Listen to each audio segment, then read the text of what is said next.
Good day, beautiful soul family, and welcome back to Discoveries of the Miracles Beneath the Surface. All the honor and all the glory and praise goes to our Heavenly Father in Yahweh's name. Some people also call him Yeshua HaMashiach. Okay? Beautiful soul family. You know, there are times where messages comes in, there are times we read the Bible, but there's got to be a time in which we're meditating upon it. Hallelujah. There's got to be a time in which we are observing and truly taking in, truly absorbing, truly ingesting, not letting it go in one ear and out the other. Now, this message is not a judgment. And there will be people that will not agree. And it's quite all right. Beautiful soul family. As I mentioned in my prior messages, when I was younger, I had a counselor. His name is Ludakowski. Now, the reason why I'm mentioning this is one, it's a Polish name, it's a long name, but the one thing I want to bring out is that in America, it's Ludakowski, and it doesn't change. It doesn't change in Israel, it doesn't change in Russia, it doesn't change in um, England, it doesn't change. Okay? It stays the same. Much like a lot of names. It stays the same. When a person writes a book, or when a person creates, or when a person does a work, they would like for their money to come to them, the paycheck, right? To come to them with their name written on it. Correct spelling, right? Why is this? So that we can make sure we know whom we are speaking of. Especially when we're crying out to such a person, getting their attention. We don't want to call someone another person's name because then it doesn't matter. Period. Dot blank.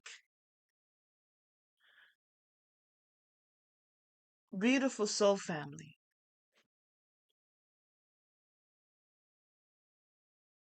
It is important to know who our Father's name is, Abba Yahuwah, Yahweh.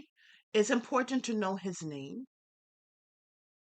And it is important to know our King of Kings, the only begotten Son of the Most High Yah. It is important to know his name as well. We cannot come to our Heavenly Father in anyone else's name.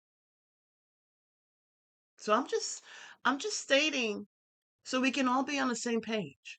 And after this message, if you continue to want to cry out and be saved under a name that was not sent forth by the Most High Yah, then you're free to. You see, because I don't want to get ahead of myself. Actually, let me not say. Let me wait. Beautiful soul family.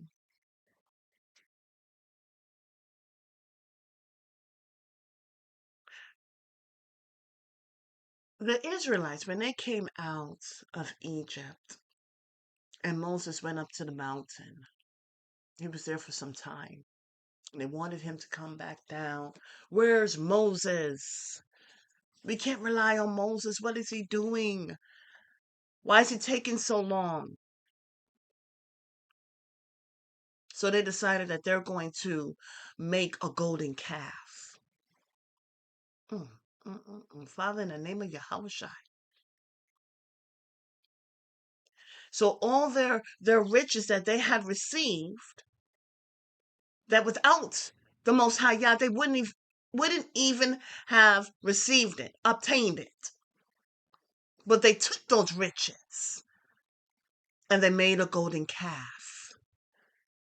And then not only did they do that, they gave the golden calf the credit. It's very interesting, don't you think? You see, a lot of people do that, sadly enough. I don't want to say a lot of people, but people who do not come correct, they end up giving credit where credit isn't due. All the credit, all the honor, all the glory, all the worship goes to the Most High Yah and no one else. But see, those who are in the world and of the world, they will put people on a pedestal. They will go ahead and create idols and flood, invest, pour their praise into it. They will use names that are given by the world, not by the Most High Yah. You see, what's so interesting, beautiful soul family, is that our Heavenly Father, when He spoke, He brought life into existence, and nothing came back void. Hey, He sent His only begotten Son. There are those who are sent by the Most High Yah, and there are those who send themselves. You see, what's so interesting is that Yahweh created Satan for a purpose, but Satan sent himself to manipulate. He was going to and fro to manipulate and bring forth disasters. Yahweh did not send Satan. He sent his word. But you see, in this world, they will change things, change names. It's all part of their whitewashing indoctrination. They would change names. I mean, this is not different. They did that to those who were enslaved, right? So they change names, they change locations, they try to change time frames, all to get the general population to flow into the wrong direction. Remember, Satan comes to steal, kill, and destroy. He doesn't come to give life and life more abundantly. So when people are caught up in a name that is not even correct, who exactly are they praying to? It's just so interesting. It helps you understand this even the more. There's a scripture that says they're crying out to Yahweh Shai, and they're using the name Jesus. And he's going to say, "Get away from me, for I don't know you." You know, there's there's a time frame, okay, where we don't have any knowledge of something. But our Heavenly Father, He says, "My people perish for the lack of knowledge." And the knowledge is out there to set you free. It is not lies that will set you free. It will continue to have you in bondage and being oppressed.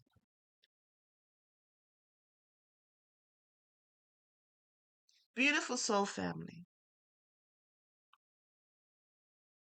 Our Heavenly Father sent His word. He sent the truth. He didn't send lies. Okay?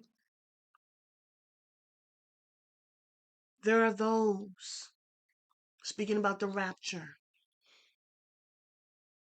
And there's a lot of mixed feelings about the rapture. Okay? But there is something that I found to be um, interesting. And I believe it deserves an observation. So there are people who say they have dreams about the rapture.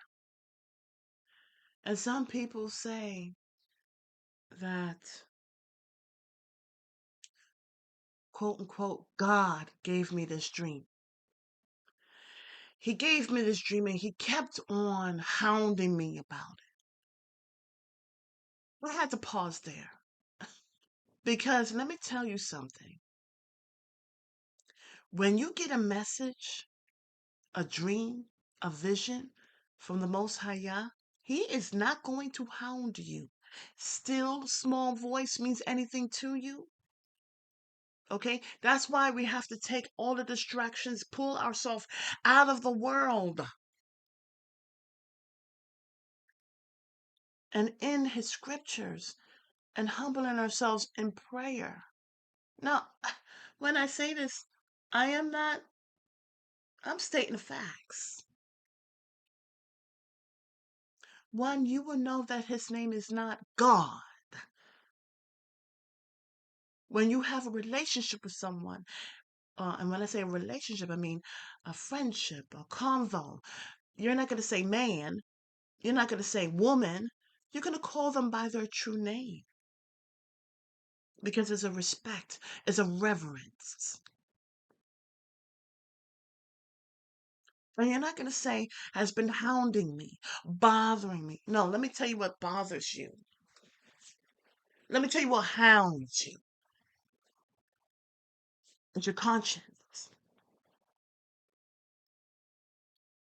When you know that you are gifted, you're given a message. And it will come back to mind. Yahweh doesn't hound people because then that means He's coming against other people's will. He doesn't do that. He gives a message, and that's that. Can you imagine?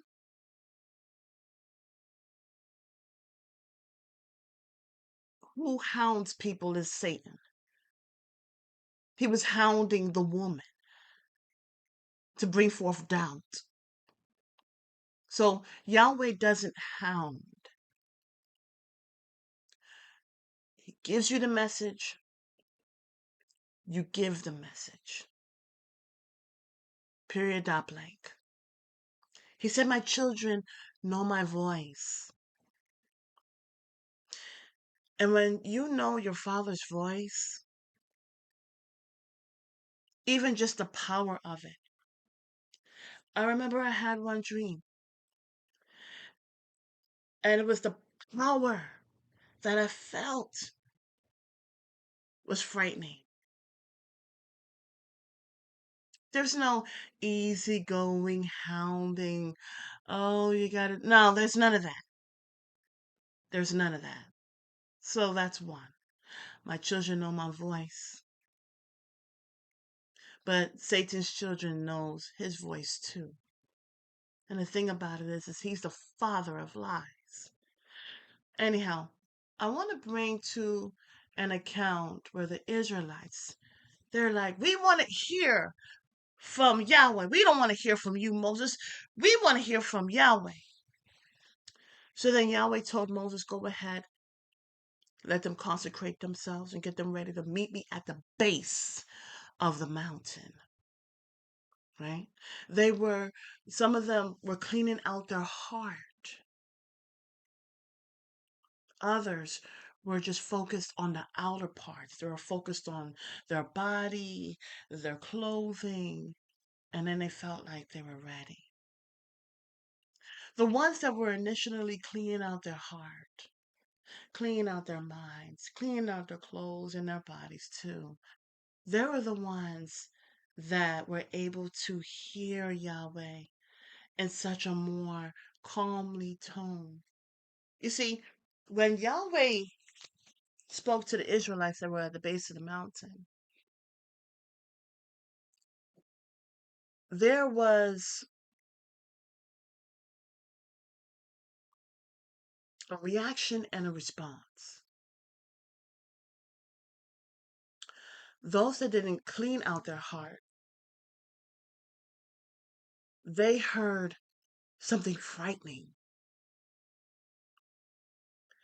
But those who cleaned out their heart, they felt refreshed. Why am I saying this? There are those who hear the good news and they're upset, try to change it to make it fit a better narrative. But then there are those who read the good news and they are refreshed and encouraged to keep on going. Which one are you? Are you going to be the one that carries on an indoctrination and narration of this world? Names, times, dates, seasons, that are absolutely wrong? Or are you going to go ahead and be one of the people or some of the people that are going to seek for his face, seek for the truth, and be set free?